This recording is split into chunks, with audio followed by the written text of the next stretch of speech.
out and let's go live on all our, by the way, so we're getting other, I forgot to look at what Facebook was doing last week. But I know it was good. I Lying just to felt people, good. Yeah, obfuscating people are the watching it truth. on Facebook. People are watching it on Facebook. People are watching it on LinkedIn. People are watching it on YouTube. People are watching it everywhere. It's You pretty meant what's cool. happening. I thought you meant literally what was Facebook doing last week. You meant how is this event being received on Facebook? Yes, well, I think we had like 99 views last week, so something like that. And I know it can't all be me. It might be my girlfriend doing it when I'm not paying attention. But it seems that's what's happening. Anyway, we're live, and welcome everybody who's watching us on Facebook, YouTube, Twitter, and listening to us live on Spotify or pre-recorded live on Spotify. Actually, we're no longer live. If you're hearing us on Spotify, then you are hearing us pre-recorded, but you can join the panel if you like, just by contacting me on any social media platform that you have available to you. Welcome to the 102nd MasterMind Roundtable presented by SoundBroker. I'm your host, Jan Landy. We have I have to be blunt. I screwed up this week. I forgot to send out the invitations till about a few seconds ago. So those people that remembered will be here in the room. Thank you, Michael. Thank you, Tina, for showing up today. But for the most part, it's just me, Michael, and Tina right now, and our normal group of You could have just played it masterminds. off as today is a very special episode with a Yes, one-on-one conversation with Mike Brown Sestero. You could have said that.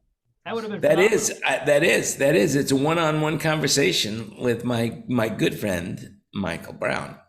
Anyway, so Where let's we go were back into what focused I'm on saying. cavalry.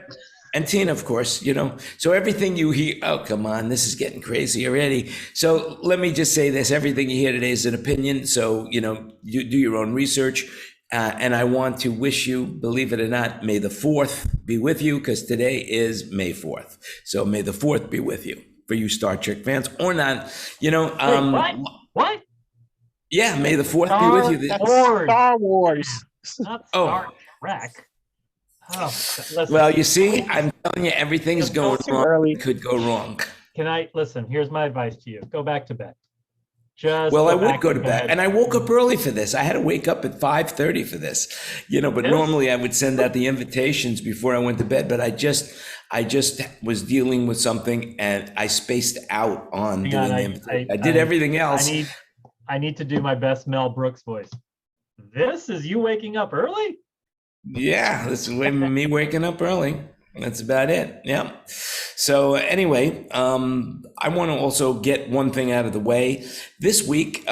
Just a little thing that we do a survey every week of what the most viewed items are in the last 7 days, and this week it's kind of interesting. The number one item viewed with 177 views was Alan Heath's SQ Series Dante card.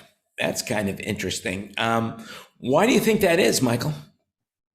I know when I needed a Dante card for a church we were doing January, perhaps February. At the time I was being told that it would be May, maybe June before I would see it. And this was the one thing that would have kept us from finishing the job. So we actually flipped the customer out of Dante because they didn't need Dante. There was a couple things that they could perhaps do a little bit easier with Dante, perhaps there was some down the road expansion thoughts, but we moved them out of Dante and into Alan Heath's proprietary transfer protocol. I think it's called DX Link. And once we did that, then we were able to finish the job very quickly. So if everybody's looking for Alan and Heath Dante cards, it's probably because they finally have them and people can finally get them installed or expand or finish a job or so on and so forth. Yeah, I would say that that's the case. I sold an SD21 because it had a Dante card, and they bought the console just because it had a Dante card in it. That's all. I believe No it. other reason I believe whatsoever. it. Anyway, the second thing most looked at is an Astra Mobile stage, which is a brand new stage being manufactured by the same people that manufacture Apex. I just thought I would say that. And then the rest is, a Yamaha, some Meyer Panther speakers, a stage line, the JBL rig. So there's a lot of stuff that people are looking at these days, which is cool. So We have a anyway, new rig listed. you say what again? I said don't forget we have a new rig listed. Oh yeah, the D&B rig. The D&B rig. I believe that that's going to sell today. Actually, I spoke with someone today that told him that because I knew he was looking for it, and he says, "Give me to the end of the day." So I have a feeling that's going to sell. It's a V rig. We also have a J rig coming up, which is pretty cool. But that's the end of our sponsorship for SoundBroker, and now the rest. Let's get on to the news. So may the 4th be with you. Apple shared a Star Wars behind the scene about how they did the sound effects for through Skywalker. Listen to this. Skywalker Sound uses 130 Mac Pro racks, 50 iMacs, 50 MacBook Pros, 50 Mac mini computers, all running Pro Tools, all of which are remotely connected to a central machine room. And the studio also uses a fleet of iPads, iPhones, Apple TVs. And I started watching it, and it is really, really cool.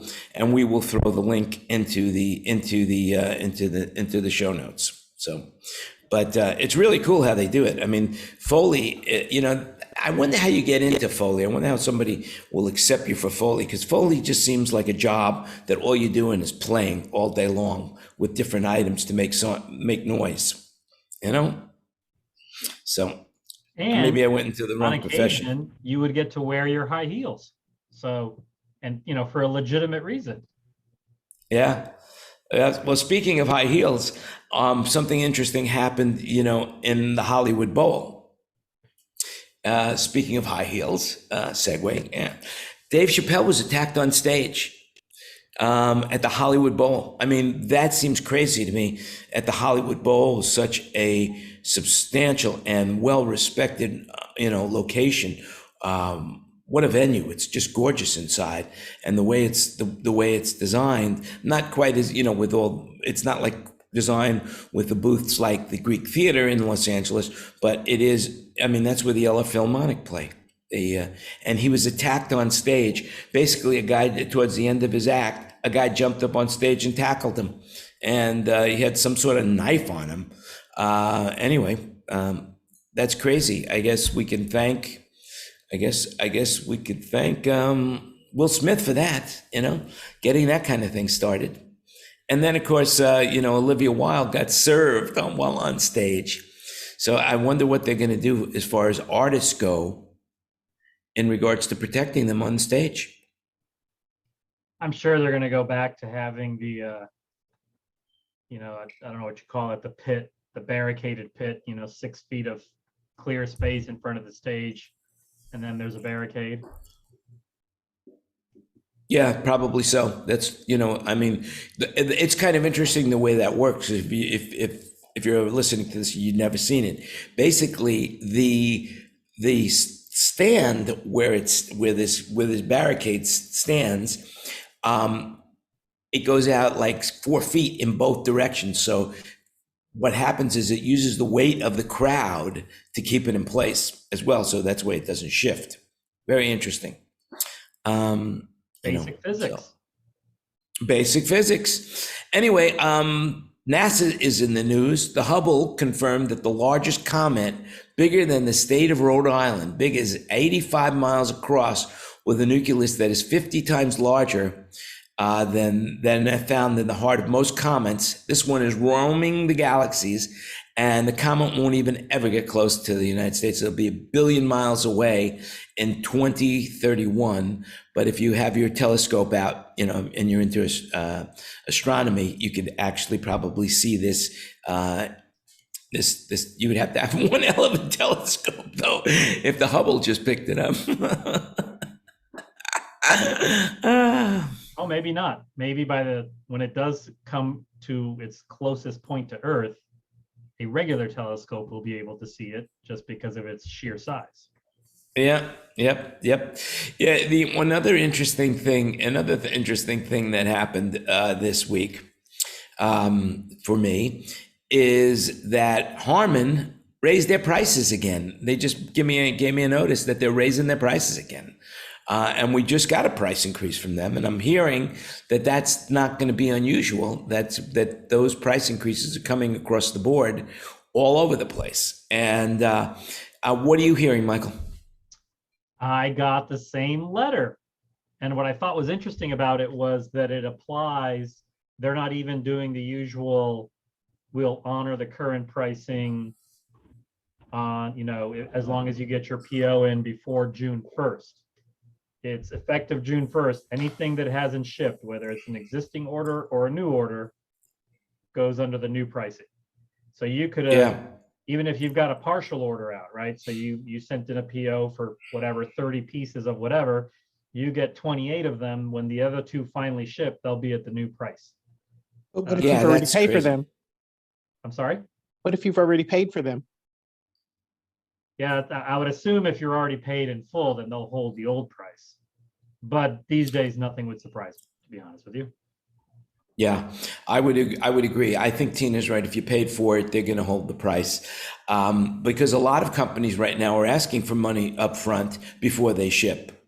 A lot of companies are doing this. It's not just. It's becoming more the norm than anything else. If you want to get online, then you need to pay. You're going to have to pay to be online. And then they do lock in the prices. They do guarantee you that as well. One company that I work with, we have an order in with Waves. They wanted us to prepay, and even though they had a price increase after we paid, they are locking in our prices. And the other thing that they're doing, which is very interesting, they gave us a shipping quote for everything. And they are honoring that shipping quote as well. So even though they're shipping partials, they're not shipping everything all at once. They're shipping partials, and so they're going to maintain the shipping costs for us, which I thought it was really above board, a really good thing to do. I don't know what other companies would do in situations like that, but that's how Waves is handling. So kudos to them. It's an unusual time. Where I am right now, in Thailand, gasoline is sold by the liter. So it's very difficult to figure out the pricing for me because I'm used to the gallons, paying by the gallon, not by the liter. So I get confused. The metric system does confuse me. It's hard to figure out what it is without using a calculator or Siri or Google to translate for me into the metric system. But I do know how it affects my pocketbook. And just 2 months ago, when we were buying gasoline for the motorbike, it was 100 baht, which is $3 US. And speaking of that, now the US dollar is getting stronger all over the world. And the Thai baht is at its lowest point that I could ever remember in relationship to the US dollar. So that's really good for me. However, those people that live here in Thailand that are living on Thai baht, they are feeling it more than I am. And so anyway, going back to the 100 baht into the gas tank, we filled up the tank yesterday and it was 160. And then with the car, when we filled up the car, normally, and 2 months ago was $1,000, 1,000 baht to fill it up, which again is like $30. And yesterday it was 2,000. So they are definitely feeling it. And Bo, she has been following the news here, and she says it's all over the news. That's basically now the top story, even in the news she follows, which is usually about people doing unusual things like getting into motorcycle accidents, and then they'll run the clip over like about 50 times with arrows and boxes pointing to where it goes. But now they're covering inflation, so that is affecting everybody if she's aware of it right now, from based on the news that she follows. So How are you guys? How are you feeling it? Are you seeing it anywhere? In I was talking to somebody. They told me that diesel is going to be over $5 a gallon shortly. Yeah, diesel currently is at its highest price difference compared to gasoline that it has ever been. So it's the and that's where a lot of your shipping costs are going to come from, is that fuel. So that's a big deal. You know, none of my vehicles get particularly good mileage, but you know, it used to be, even, you know, 6 months ago, it was, I don't know, somewhere around $85 to $92 to fill up the tank. Now it's $130 to $140. Wow, that's crazy. What kind of cars do you have? I've got the Land Rover, which is a V8, and I've got the Oh yeah. Ford work truck, which is a V8. Wow, those are really gas. And you know what? The funny thing is I'm sure if you put them up for sale, they would sell immediately right now because there's no Yeah. vehicles. Oh yeah. Yeah, I could sell either one in a heartbeat. Yeah, it's crazy. Now, are you able to raise your prices? I probably could raise my prices, but it's historically, I've always rounded down for like labor hours. Mm-hmm. And I don't, you know, I don't sweat it too much. If, you know, if our terms and conditions are, you know, a minimum 2-hour service call, and we charge by the hour for any portion thereof. So if somebody worked 2 hours and 15 minutes on something, a lot of times I would just bill 2 hours. I don't do that anymore. Now, if they work 2 hours and 15 minutes, I bill the 3 hours. So that's sort of raising my prices. I'm not really raising my prices. I'm just being a little more to the letter of the terms and conditions rather than the spirit. Yeah. Well, what I'm finding right now is two things. Number one, it's hard to find gear to sell. That's what I'm finding. It is really, I mean, it used to be we would get phone calls, and in most cases we had it. No, even if the listing hadn't been updated in a while, you know, or the item that we had advertised on our website, usually we were able to do it, especially with manufacturers. It might be a couple of days or 2-3 days before we could ship, or a week, or, and unless it was a custom build. But the reality is that it was easy to do. Used gear, people would list all the time, and it would just be very simple. Most of the time it was there, even if the listing was a little bit older. Now I'm finding the listings are shrinking. We're not getting as many listings, and we're getting calls on items that are just not the people who are telling me, listen, I have it, but I'm renting it out right now. I can't get any new stuff right now at this moment in time. So I need to rent my old stuff. And so I have to take it off the market, which is really interesting. And those people that are leaving their gear on the market, they want top dollar for it, which puts me in an unusual situation because I can't charge the normal commission that I would normally charge because I have to discount it on my end. Otherwise, the price becomes too exorbitant on the other end for the buyer. So I'm being affected in the middle. You just told us that there's people buying consoles just for the Dante card.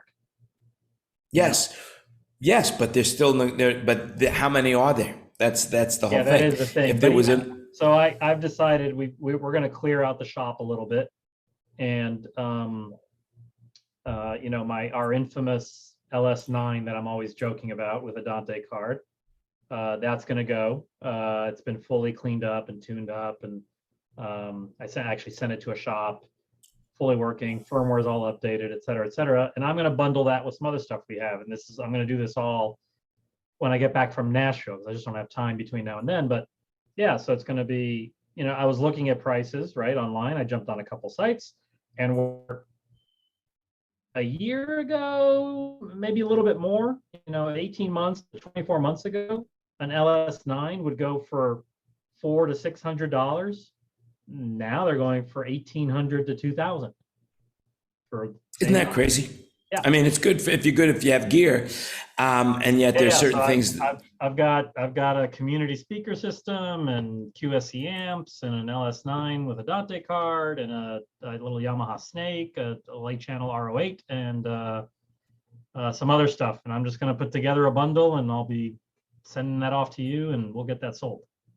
Anyway, the other thing is that, the other thing that seems to be really popular and can't be delivered is lake processors. I've gotten so many calls for lake processors, and we're dealers for that. But you can't seem to find that either. But one thing on a good note, Live Nation did something very, very cool this week. Live Nation announced that it's Concert Week, and as an initiative that they may bring some economic relief to fans hard pressed by rising inflation and consumer prices, running May 4th, starting today through May 10th, the world's largest concert promoter is offering a $25 ticket price, which includes taxes and fees, to some 3,700 shows running through the rest of 2022 in North American clubs, theaters, amphitheaters, arenas, and stadiums. And that I thought was pretty amazing that they were doing that, dropping the ticket price down to $25 for over 3,700 shows. And if you're not familiar with that, Polestar made that announcement, and we'll throw that into the If show you go to notes as well. livenation.com, you can't. It's their banner. Interesting. I'm looking at it right now. Yeah, I thought it was great. And meanwhile, Dua Lipa, she completed the opening leg of her 2022 World Tour. And after 7 weeks through North America, she's brought in over $40 million at the box office from 29 concerts and at 28 arenas. So that's a lot of dough. I'm looking at these artists, and it's not, people you've never heard of. It's certainly not, the very hottest current artists, but here's who's on this list right off the bat for Vegas, because it automatically populated Vegas based on my IP address. Okay. Gary Cantrell, The Cult, Mastodon, Rod Stewart, Psychedelic Furs, The Damned, Eric Church, UB40, Derek Huff, Jonas Brothers, Weird Al, Keith Urban, Doobie Brothers, Shania Twain, Nick Cannon, Aerosmith. Well, hold on. Shania Twain and Keith Urban, they're huge tickets. I mean, those are big money tickets. Aerosmith, Morrissey, big money tickets. The Black Keys, John Legend, Imagine Dragons, especially here in Vegas, $25. Holy cow! Wait, John Legend? Really? Yeah. Yeah, I mean, for Wednesday, August 17th at the Zappos Theater. So it's not the entire run. Planet Hollywood. Shawn Mendes, Miranda Lambert, The Who. Who? The Who. Oh, it's The Who, not just Who. It's the. Hey, we have Tim McCulloch and Ken Porter in the room, ladies and gentlemen. Let's give them a little clap there. Good to see you guys. I guess Tim is working because I'm sure he wouldn't be wearing a mask in his own living room. And if he is in his own living room, it looks like he's got one hell of a power box behind him. So that's it. So unfortunately, nobody can see it but us. No, I'm here for the Lion King. So very nice. Very, very, very nice. Very, very nice. Yeah, it's interesting. So everybody seems to be working these days. Seems like there's a lot of work going on. Everybody seems to be busy. It's a wonderful thing. It's really, really good to see people back to work and making money again. It's one of those things that we waited so long. It's crazy that what's going on, that it took so long for people to get back to work. And I'm so happy that everybody is back to work. It's all going to calm down. Things are going to get back to normal probably by the end of the summer, I'm guessing. At that point in time, the chip manufacturers will have satisfied their needs. The aluminum people will be back providing aluminum. The car manufacturers will have all the parts that they need to, repopulize their dealerships so that, people can go to a dealership and see cars on the lot again. I don't think it's going to stay the way it is right now. Just like a lot of people thought that now that people are working remotely or using Zoom to do teleconferences, I think there's a huge need right now for people to get back to mingle with one another, press flesh, as they say. And, Michael, so let's talk about, Kavlo. What's happening with that? Talk a little bit about that right now. What's happening? What are you seeing? Because you've done a couple of these now, and now you've got another one. When is this coming up? It's a week from today, next Wednesday, May 11th, in Franklin, Tennessee, which is a suburb of Nashville. It's our first time in Nashville, so I don't really know how to read the tea leaves yet, but registration is going pretty well. We're approaching 400. I don't know if Nashville is any different than other cities, in terms of people are just as likely to show up for things they sign up for, or less likely, or whatever. So we'll see where we end up. But I like the numbers I'm seeing now. The manufacturers must like them too, because I got my latest contact from a manufacturer wanting to exhibit just day before yesterday, 9 days before the show. We filled up the ballroom weeks ago. I've now got exhibitors in the hallways, in breakout spaces, in the reg area. We're kind of piled up now. So it looks like it'll be a great show. I got a couple logistical hurdles to work out. But from a excitement and popularity standpoint, so far looking very, very strong. So we're excited. Right. That's good. Now, Ken Porter's in the room as well. He's part of this too, right? Is he going to be a speaker, or what's Ken going to be doing? Yep, Ken will be on one of our discussion panels. We have 4 discussion panels scheduled for the day. Ken's will be at 10 a.m. He'll be there along with Kelly Fair from Lectrosonics and Rebecca Sullins, who works for Pro Media / Clear Global. She's a really accomplished AV design engineer, particularly for live venues, be they showrooms or houses of worship or concert venues. She's really, really good at live systems. And they're going to be talking about how they approach designing systems when they are in unconventional spaces. So, the gist of it is most AV pros could probably go into a purpose-made concert venue or a modern church and design an AV system that works pretty well, without too much effort. But, what do you do, like Ken was saying earlier today, we had a little tee-up call. What do you do when you go into a ballroom that's 100 feet deep and it only has 14-foot high ceilings, and it has, columns down the middle? How do you design for that, for good acoustics and good sight lines and all that sort of jazz? So that's the panel Ken will be on. We're excited to have him and happy to have him. Very good. Ken, are you in the room? I see that you're here, but I can't see you for whatever reason. Yeah, his camera did not work earlier today either. He's having camera issues, but his audio did work, but maybe not this time. Yeah, it's kind of crazy. It's kind of crazy, the technology aspect of it all. We're all using, we still are using conferencing of Zoom and Team and whatever, WhatsApp, whatever. And yet it just seems that aspect of the video, even FaceTime, it doesn't seem to, or Skype, these video calls, they don't all seem to be perfected right now for some reason. That technology, I think the software designers really need to work on that to make it more foolproof. Like last week, my camera was freezing, which I thought was kind of interesting, Right, but there's a lot of moving parts. And then, of course, the other challenge you have is whenever, like any other software platform, you roll out the manufacturer rolls out some kind of, new version, new rev that has these added features.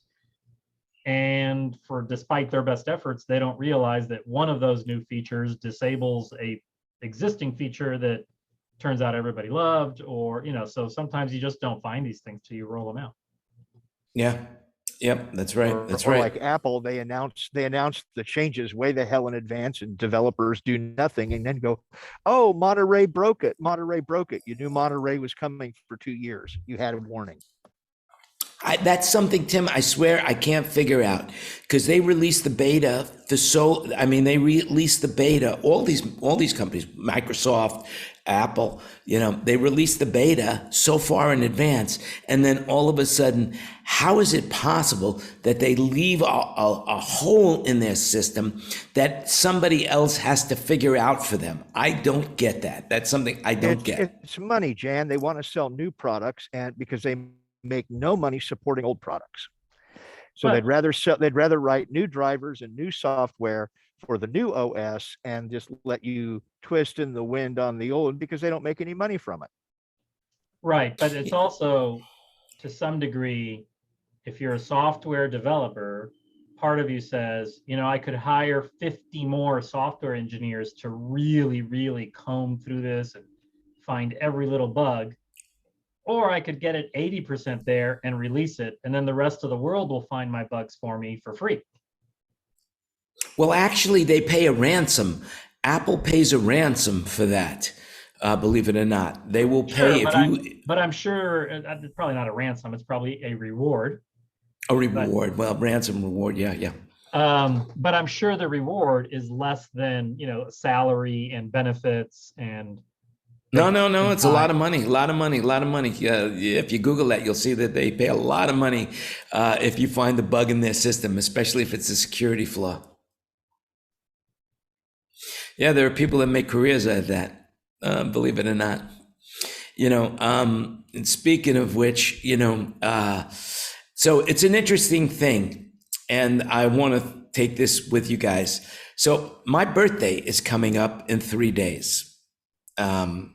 I am going to turn 71 years old. 71.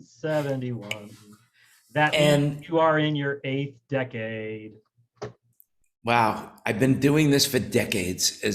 Where I wish Ken Newman was here, because he was, when I first started SoundBroker.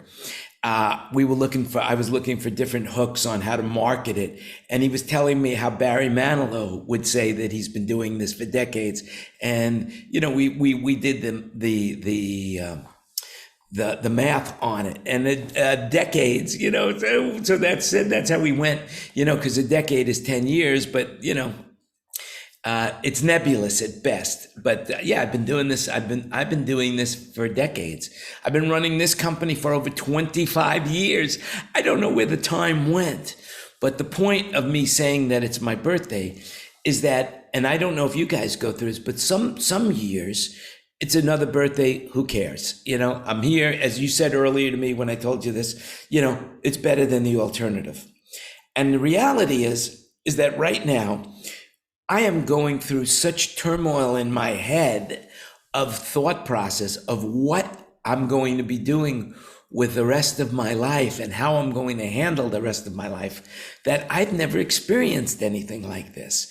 I gotta be honest with you, Jan. I'm happy to hear you say that, because it's about time you got a real job and actually, did something in the world. I mean, this kind of fiddle-faddling around with used gear, you're not going to amount to much. I got to tell you. You need to buckle down and make something of yourself.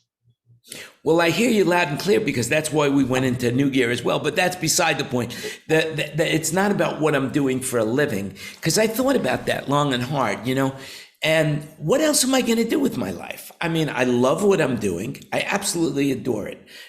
Working with guys like you and making friendships, and also making a living and assisting people in an area that, helps everybody. it's a wonderful profession that I've been involved with, and the fact that I created the industry is even more exciting to me. Although I don't get rewarded for that, but because you have to be the lead dog, and if you're not the lead dog, the view never changes. And then of course you have to do things Neither does the smell. preserve that. But that's not my point of what I'm bringing up, is that it's the amount of thought process that I have going through my head right now about turning 71, and not in the aspect of I'm 71. It's more of, what's my life all about? What am I going to do from here? And I've really, even when I turned 70, I didn't have this, or the most major change for me is when I turned 65. That I remember going through a lot of mental anguish and trying to figure it all out. But I haven't had that happen. And I figured when I turned 70, that would be a big moment in my life. I would be thinking about it because that's when I went on Social Security. But the reality is right now, I'm just freaking out over this. I wake up in the middle of the night wondering about what I'm going to be doing. How much longer am I going to live? All of these little, and I'm throwing this out. Does anybody else in the room go through this kind of thought when they get close to their birthday, or you're just going through it every day of life? I don't know. Hey, you know where you are for your birthday last year? I sure do. Well, it was Mother's Day. You were here, but your birthday. That's right. After. Yeah, that's right. Yeah, that's right. I was with you. We were fishing. My first time fishing on the bayou. My first time fishing, on a lake. Maybe that should be a tradition. Why don't you go fishing in Thailand? Yep. No, I don't think so. There's enough fishermen out here already, and fishing is a very big profession here for them. Huge profession. But no, I'm seriously. I want to really get some other. Right now, because I'm really looking for some clarity and thinking. And I always think of myself, like when I was a kid, and I grew up in New York, and I remember someone telling me, you think you're one in a million. You think you're that special. And then they would say to me, there are 14 more of you living here in New York, And now there's like 28 more. If you think you're one in a million just in New York, there's 28 more million, And if you're one in a million in America, there's 250 zillion more of you in it, So what do you guys do you guys go through this in your life? Do you start thinking about what life is all about and what you're doing, and if and that kind of stuff? It's not about where I worry about dying. I don't worry about that. I just worry about what tomorrow is going to bring, or what I'm going to do to accomplish tomorrow. That kind of existential angst that you are experiencing is very personal, and I would say the clarity you seek can only come from within. There's nothing we can tell you that'll necessarily be about you. And maybe I have it a little bit easier because right now I've got a 15-year-old daughter, and so I'm focused on, college is coming, and I want to help her get through college without, come out without a bunch of debt, and I want to help her figure out what she wants to study while she's there. So my reason for being and my reason why I do most of the things I do on any given day is very clear. She's right down the hall. So, maybe that's why it's easy for me at the moment. You got to worry about the boys now. What about you, Steve? What do you go through that in your head? You think about that? Does that ever come up to you? When you have kids, your life is really all about the kids, that and grand that I have now. And I just hope I'm around long enough to watch them grow up, and get out on their own. Right. Now, tell me about, you play in a band right now. Yeah. When did you start playing in that band again? Because I know you played when you were young, and then you went and just created your company. Yeah. Corporate Sound and Lighting out in Louisiana down there. When did you decide that, I want to start playing music again? During the pandemic, when we were bored. I mean, it's something I've always liked doing. So we, my brother and I got back together with some of the guys we used to play with. And, it had been 20 plus years since we got together again. But it was like riding a bike with some of them. It just clicked. You just didn't remember there was that much pedaling. Hey, is that what you're saying? I will say that I have over the last probably year, because coming out of the pandemic, of course, I created Cablo, and that conceptually, Cablo has been as simple a concept as I thought it would be. You just need to get a bunch of people who are interested in AV gear into the same room as a bunch of people who make AV gear. But logistically, it's a lot more work than I thought it would be. It's a lot of moving pieces, and there's always something last minute, or in the last week to 10 days that goes completely off the rails, and now I got to scramble.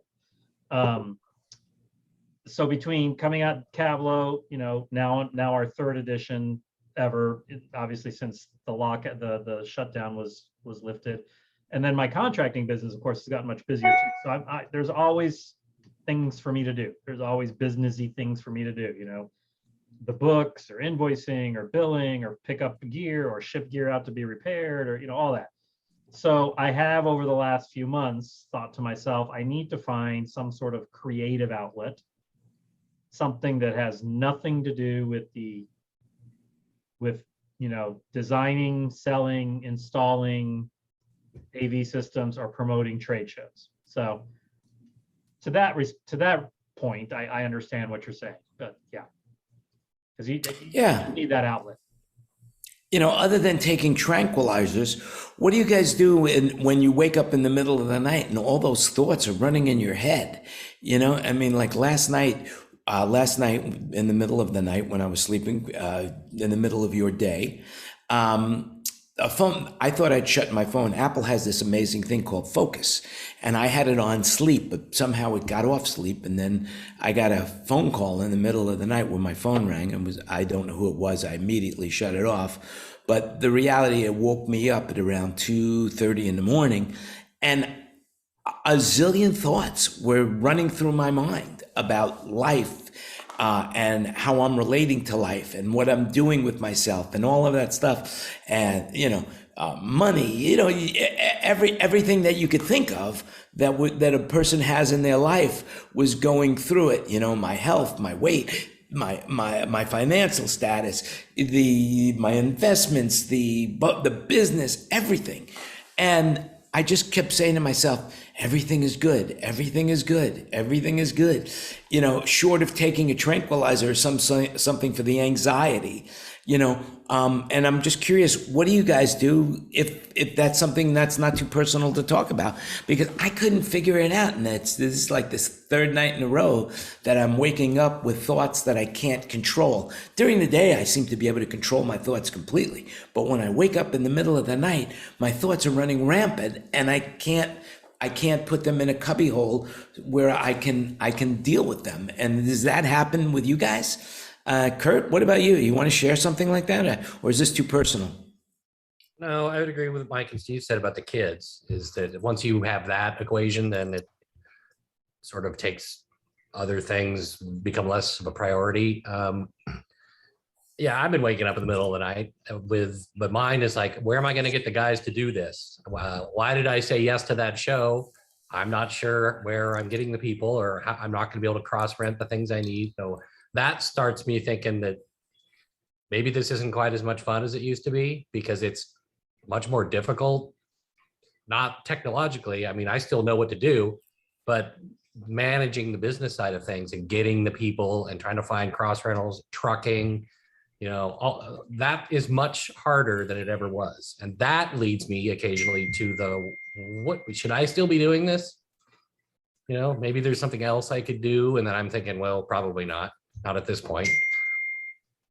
Well, that's the thing, it's like, that's exactly what I go through too. I mean, the jobs that we have, One of the things that I'm working with right now is on Bo's immigration, to the United States. And I wake up in the middle of the night thinking about what needs to be done.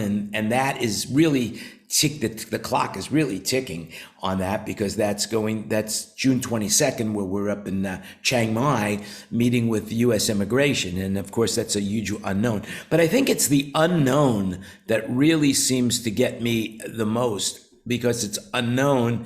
I guess that's what makes me the craziest. And I can't seem to get that out of my mind, Well, for Tim, me, what about you? the flow of Kurt? information is horrible, at least in my world.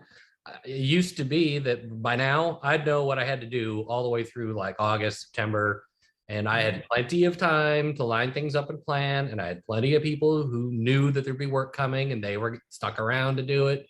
Now people are, taking the first tour that comes along, they're taking house gigs, they're taking church gigs, and I kind of busted my ass to come up with a bunch of work. And now the people I expected to be around to do it are split. I can't blame them. It's, they need to do what they can do, but it's kind of like the rules all got changed. And now I'm trying to make it work, but it's all different. So everything I built and put together and all the mechanics of landing the show and getting it, staffed, and the gear and the trucking and all that, I had all of that pretty well ironed out. And now I'm having to reinvent all of it because the landscape is completely different. And the flow of information is horrible. Even long-term clients don't want to commit. They don't want to say, yes, we're doing it. Here's the schedule, and here's the rider. Everything is very last minute. I just got a call for something that's like the whole big system in another state, like 10 days from now. Yeah, it's Steve. I see you shaking your head. Yes, something you want to embellish with, or Yeah, everything Kurt's saying is true all over. It's not just where he's at. Oh yeah, I know. I only know My about son's going through all of that, and it's a struggle. I mean, we have a program. We use Slack. I don't know if you're familiar with that for our labor, and sure. I mean, we're constantly sending out, labor calls. Yeah, we need people, and it's just slow. It's slow going. It's hard to find experienced people. And like today alone, I just finished the show. I was out of town for 3 days, just got back a little while ago. We have 5 events going on today, and it's like all our leads, everybody's in a different place, and trying to find the support cast to help you is a struggle. Yeah. So I guess my question is what happens when this wakes you up in the middle of the night? How do you handle that? Because that's what my problem is. I was up for 2 hours. I couldn't get it out of my mind. Even though I know that everything is good, the anxiety of it all was driving me insane. And I don't handle it. I toss and turn and roll over and try to go back to sleep until 7 or something. And then I give up and get up and try to make it through my day. Yeah. Sometimes jump in the shower and you just gotta do something else. All right. So let me ask you this, guy. Now, Ken Porter, I wish you could come in on this because I know you have some insight on this. What are you thinking along the lines of, I'm sure that you have these challenges too, where you've got a million things on your mind. I know we had a conversation earlier. I'm not going to, divulge too much of that, but I know that you've got 1,000,001 things on your mind as well. When it wakes you up in the middle of the night, how do you handle it? What do you do? Sometimes I get up and take some calcium. I might get up and watch TV till I get dozed off again, or I'll play a game or whatever so I can get tired. The hard thing is trying to get your brain settled back into it. There's several things of how to do it, military training stuff, how to do quick sleep or whatever, but I've never been able to do that. Yeah. There's a guy, Dr. Mandel, he's on the internet, and he says if you put your hand, you push you over here like this, that'll help you go to sleep. I don't know if that works or not. I haven't really tried it, but the anxiety, and I think there's more anxiety right now than ever before out there in the world, just as the unknown is overwhelming right now. Yeah, I think there's a lot of unknownness, and that's difficult. But I would also remind everyone here that 99% of the world wishes they had our problems. Whatever problems you have, Jan, and you, Kurt, me, I'm not worried about whether or not I'm going to eat this week. I'm not worried about clean water. I'm not worried about war. I'm not worried about clothes on my back. Generally speaking, I'm not worried about my health. So I'm blessed to have the problems I have. That's number one. The other thing I would say is that if you're really anxious about something, go back to sleep. All those thoughts will be there in a few hours. They're not going anywhere. So just thank them for sharing. Tell them you're going to take a little break, and you'll get back to them in about 4 hours. That's all. You know, that reminds me of W.C. Fields' line, where the guy says to W.C. Fields, he says, "I'm plagued with insomnia." And W.C. Fields says, "I've got a wonderful cure for that. Get plenty of sleep," you know. But the reality is, so what I want to know is, like, I think about this myself. Do you get up? Does anybody get up in the night and then do work when that happens? Or what do you know, Ken watches TV, you know, what, does anybody do anything? Or do you just lay in the bed Sometimes I do, and hope that you go back to sleep? Yeah, no, sometimes I do if I'm just not going to be able to get back to sleep, or sometimes just because of my work schedule, my sleep cycle gets all messed up, and I can tell that I'm waking up at 2 or 3 in the morning fully rested. Like, if I were just to lay in bed, I would not fall back asleep. I would just be laying in bed. So I'll go ahead and get up, and if I can't do anything about the things I'm anxious about, I will at least do the things that I can do. I'll get the things I can do done, get those off my list, get a sense of accomplishment, and go from there. But again, I must insist, trust me, your anxiety won't go away. It'll still be there later. Just go back to sleep. It'll be And fine. if Yeah. you can't sleep, just get the rest and lay there. Yeah, exactly. Sometimes I'll take notes on what I'm thinking, just so I have it if I do fall back asleep. Yeah, I used to keep a pad and a pen by my bedside, you know, Yeah, in case I had an idea. phone. I just type it in my phone, you know, so I have it in the morning. Mhm. And the light from your phone doesn't bother you? No, I turn that off. I mean, when I'm using it. Having the creative outlet gives a place for some of that energy, that like nervous energy to go. Like, I've been in a band for 30 years. We haven't played live much lately, you know, but we never disbanded and still consider it an active project, even if we're not together that much.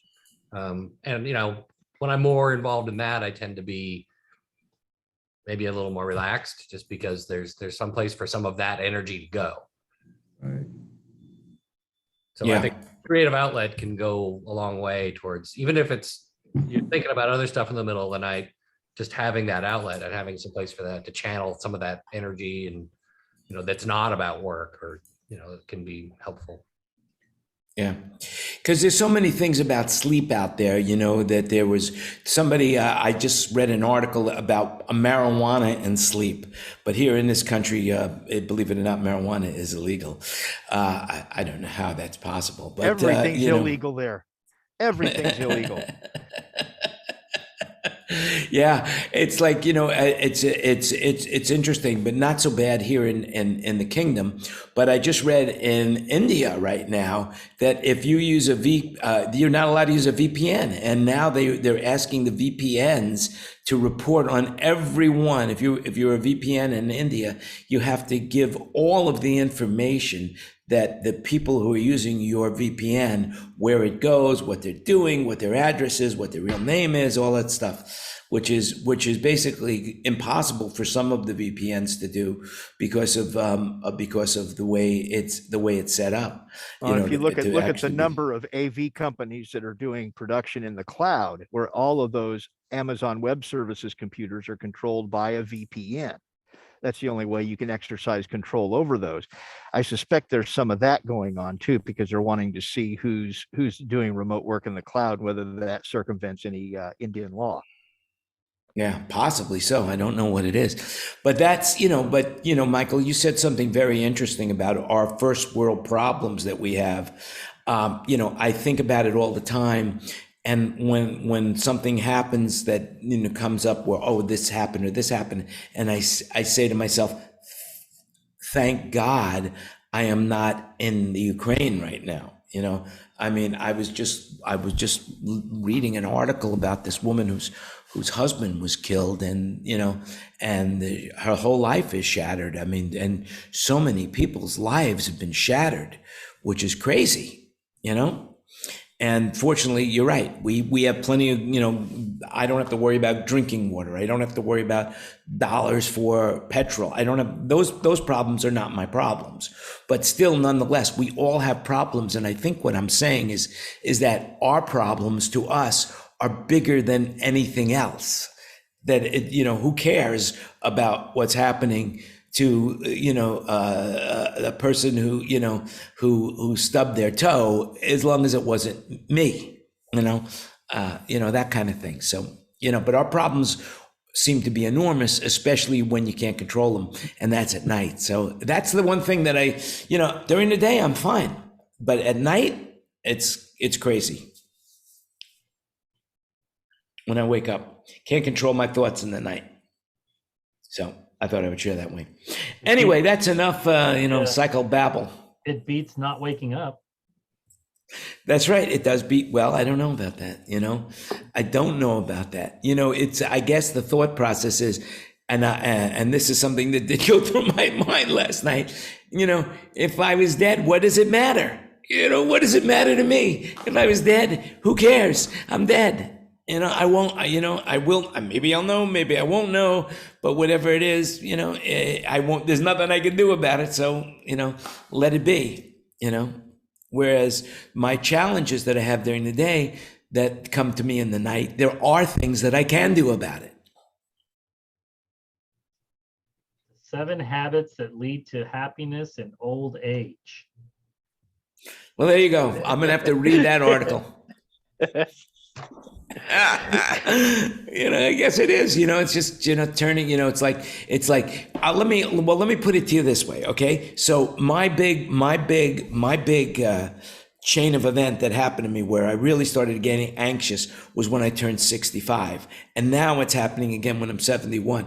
Does anybody else had a big year at that point in time where it hit you? Or is it every year that you have a birthday coming up that those are the things that start to, you know, dwell on you? Well, I'm getting ready to turn 68 in July, and my dad had a heart attack at 67. So each year, I just feel blessed that I'm still here. You know, I don't know how much longer I'll be around, but I feel like I'm in good shape and I can hang for a bit longer. And like I said, I have grandkids. I want to see them grow up a bit and just keep moving. Well, you're way under the age expectancy of death in the United States. So you've got at least, you know, basically 6 more good years, you know, and that's of course. Yeah, but you don't know that. He could be the guy that screws up the curve. Yeah, well, you know, I know the way he lives, and I doubt that'll happen to him. You know, unlike you, Michael. You know, you're the one I'm worried about screwing the curve up. Well, listen, the fact that my dad is closer to 97 now than 96, because he's 96 in 7 months, I suspect it is unlikely that I will live as long as my dad, because he's still going strong. I mean, he's got some trouble with his knees, but that's about it. So yeah, so I'm in the opposite boat as Steve. Yeah. Those things, you know, I've outlived my parents. Both my parents died when I was 4 years old. So I have outlived, and they were in their 30s when they died. But that was a different time. That was in the 50s. And modern medical science wasn't really developed at that point in time. My father was one of the very first heart operation patients. He was one of the very, very first. And they say that he survived the operation. He just died in recovery. What did he have? I forgot now. Something that we don't have anymore when he was a kid, like polio or something. No. It was something like rheumatism. Fever. Yeah, rheumatic fever. That's it. Rheumatic fever. That's what he had. He had rheumatic fever when he was a kid. and that affected his heart. And so they didn't have surgery like that. And then finally, they had perfected the surgery part in the 50s, because he was born in the early part of the century, and he was born in the early 1900s, and they didn't have the surgery. And finally, they had the surgery, so he took it, and unfortunately, he did pass in the recovery room. But that's the modern medical science right now is so far superior to what it was then, and but I've outlived them by double. And of course, they say that the average person usually dies somewhere around when their parents die, something like that. They also say that the average person, when they lose a spouse, they've been married for a long time, they only have a few more years left. But I've noticed that a lot of people that I know that have lost a spouse these days, they're living forever. I guess those things have changed as well. That's my dad. He's on wife number 4. He keeps burying them. So there is hope. So if he can keep getting married at 94, there is some hope for all of us, because I always wonder, it's not how many years I got left, it's how many good years I got left. And I'm in really good condition right now. I'm doing sports, all that stuff. So, by the way, that's not what wakes me up in the middle of the night. It's just the other things around me. I saw McCartney tonight. I'll be there in the morning. 79 years old. It was his second show in Seattle. And the shows are over 3 hours long with no break, no intermission, 3 hours straight. And by the end of the show, he was singing better and more energized than he was in the beginning. The encores it was unbelievable. 79 years old. What did he do for an encore? Well, they come back out and do at least last night, most of side 2 of Abbey Road. And then Golden Slumbers ends it. And, but it's all over the map. I mean, he didn't do certain things. Like, they didn't play Yesterday. They didn't play Silly Love Songs, which is weird because they're both massive hits. And they did some other stuff. A lot of really interactive video stuff with, cuts of John Lennon from the Get Back movie. They did a bunch of that. All of that footage got used, and they had them singing together and stuff. It was incredibly well done. Probably the best produced. And I've seen him 3 times now. It was probably the best overall produced show I've ever seen. The video was stunning. It was like I was sitting in my living room watching high def TV. It was amazing. But that tour has always been on the edge of. It's Paul McCartney. He can have anything he wants, and he's. If you look at if you get the Blu-ray or DVD of Back in the USA, that tour, the video he was doing, nobody else had the gear he had. There was stuff that was invented for that tour. Yeah, and I'm gonna bet it's the same way. I mean, all the lights were on motorized trusses. They were choreographed and moving around the whole time. Clare Brothers rig was amazing. Pab did an amazing job mixing it. He's been mixing them for 30 years. I mean, it was amazing. It makes you sit back and just be like, what am I doing? Yeah. Well, I wonder, I mean, 3 hours. I wonder how he got all that material together. I mean, really, oh, wait, he wrote it all. That's amazing. Yeah. Yeah. I will say this, Kurt, to what you were saying earlier about how it's getting harder to do your day-to-day job. I'll tell you the same thing I tell all my guys when they complain about something being hard. If it was easy, I would do it. Yeah. But since it's hard, it's a good. I'll let you do it. But he's the boss. The nuts and bolts part, the part I do, the tech part, I don't have any issue with that. That's not a struggle for me at all. It's literally the things that are waking me up are not how do I run that console? Or how do I fly that PA, or is my design good enough? No, it's where am I going to get the people? Where am I going to get the trucks? That guy wants XYZ console and there aren't any for rent and nobody owns one up here and I can't get it anywhere.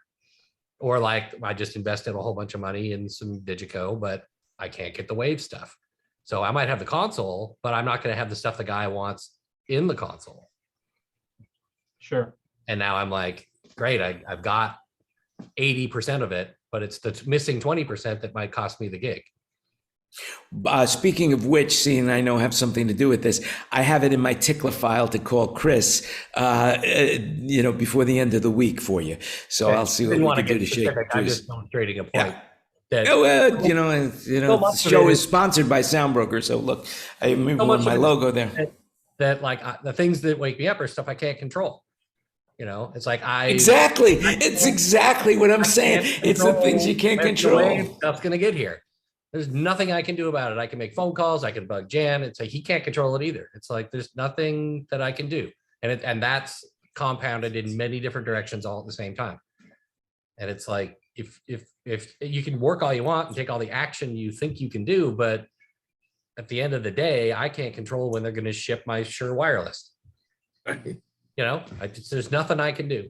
And I have clients who are like, you have to have it by September 30th. And I'm like, I'm not signing that because I'm not going to have it by September 30th. And I'll tell you right now that you're not getting it. And your PA is not going to work on September 30th. And I'm not going to sign anything that penalizes me for not living up to something I know right now I can't live up to. And that's happening industry wide. I mean, Mike was telling me about that as well, that he's got some clients that want him to sign that kind of stuff, that he won't bid on that job. No, you can't. You'd be nuts to sign something like that because I walked away from $200,000 worth of install work because they wanted a guarantee on delivery and I couldn't guarantee it. So I said, nope, find another fool. I will guarantee functionality. I will guarantee that I can give you certain parameters of a working system that you'll have this type of audio, this channel count, this kind of video. I can guarantee that, and I'll have that conversation. But if you're saying you want to guarantee that I will deliver Shure ULX D4Q by a certain date, I will not guarantee that. But I will guarantee you 4 channels of Shure Wireless. I'll even tell them I've got that in my inventory, ULXD Q4s, and I'll bring them to your venue on the days you need them, for like a reduced rental rate to fill the gap till we get yours. I can do that, but that's about the best I can offer. Yeah. I'm talking to some clients right now. I've got a client in Michigan, Detroit, and he's got a bunch of shows that he needs a Digico, and he needs an S6L, and he's had to rent one from Alabama. He's had to rent one from California, and he says he's just lucky when they will say that they'll rent to him, rather than sub rent from a local vendor. Yeah, you can't get anything. And the farther we get into festival season and all that, the harder that's all going to get. And the more, unfortunately, I think it might not just be true in my sector, but I think there might be people who would be looking to weaponize that. Like, even if it was available, not rent it to someone else in your region in order to make them blow it or drop the gig or make it so you can get the gig instead. I mean, Right. I don't operate that way, but I'm pretty sure people do. Well, and I think this comes back down to realistic expectations on the part of artists and their crews. Any band engineer, production manager, tour manager that's not aware there's a bit of a supply chain issue probably should be taken out and shot. But I have an example of a band I won't name because I still like them. In December, they played a private party, insisted on a pair of S6Ls with dual redundant wave servers on each one. And, it was a $10,000, $12,000 package rental, including IEMs and some other stuff they were very hardline on. Fast forward to a month ago, they played a show. They wanted all the same stuff. We said, sorry, it's not available at any price. We can't provide it. And they said, okay, send me a pair of profiles. If they'd started with that, we could have significantly, taken care of the advance a lot quicker instead of a week before the show. But, until all the new kids that have to have the latest and greatest toys can back down a little and take what's there and make music come out of it, there's going to be a continued set of disappointment. There'll be some of the stuff that Kurt's talking about where people go, I can't get that. And then somebody swoops in and takes your entire gig rather than rent you consoles. To which I say, I hope they have trouble getting every piece of labor they need. But that's the situation. And until there's a bit of realism injected into this, we're going to continue to have these high friction points. And I don't know that there's a solution short of, physical beatings. Well, I hope they don't get to weaponizing it. That's for sure. Oh, I expect them to weaponize it. I would be surprised if they didn't. I fully expect it to happen. Yeah, and I would have also expected coming out of the pandemic that at least some of the more veteran guys would have realized that nobody bought anything for nearly 2 years, really, and that a lot of this latest greatest just isn't out there in circulation yet. I haven't seen that been the case, though. They're still asking for the latest greatest. They don't seem very interested in the fact that you barely made it through the pandemic. Well, they don't give a shit. Right, they don't give a shit. It's not their problem, and they don't care. No, they don't. The reality is that what I've talked to is enough people now to understand that during the pandemic, a lot of people had to cannibalize their rigs, and seeing there was no touring going on, these cannibalizations of their rig, they sold it to installs, churches, theater venues. And now this gear is off the market for touring because they're all in fixed locations. And that is a challenge. And that's why we're having such a hard time finding touring equipment. Well, a lot of the people well. went to the same place. They took house gigs. I know people who are not religious at all who took church gigs. They're not even interested in church or religion. They're not religious. They're not practicing anything, but they took the gig at the church. It must be very interesting for them to listen to what's going on in one of those services and function on mixing when it's something that's very foreign to who they are as a person. That has got to be, the ultimate bad job. Well, No, I do hip hop. not necessarily. I'm not relatable to any of that. Yeah, not necessarily. The second largest church here in Vegas, a church I was executive project manager for when we built it, 2,400 seats. It's called the Crossings. Their A1. Boy, he might still be the A1. I don't know, but he was certainly the A1 for the first 3-4 years they were open. Very accomplished audio engineer. Going back many years. He's not a member of the church, but he's their A1, and he said it's no different than doing a corporate gig or whatever. It's just you're not really paying attention to what's being said. You're just listening to the audio and making the audio sound good. You just can't make fun of the words, not the music. You just can't make fun of the presenter on ClearCom. Exactly, because invariably in most churches, the pastor's child, either the son or daughter, is somewhere on ClearCom doing a tech job. Right. Well, there's your information of the day. Nobody could say that they didn't learn something from this episode of the Roundtable. That I can say for sure. And if you have any comments of what was discussed today, because we did get pretty philosophical today and esoteric, thanks to me and my birthday. You want to wish me a happy birthday in the comments, put it in the comments. If you like what you saw today, give us a thumbs up. If you didn't like what you saw today, give us a thumbs up anyway. Subscribe to our channel, our Facebook, our YouTube, our LinkedIn, whatever it is.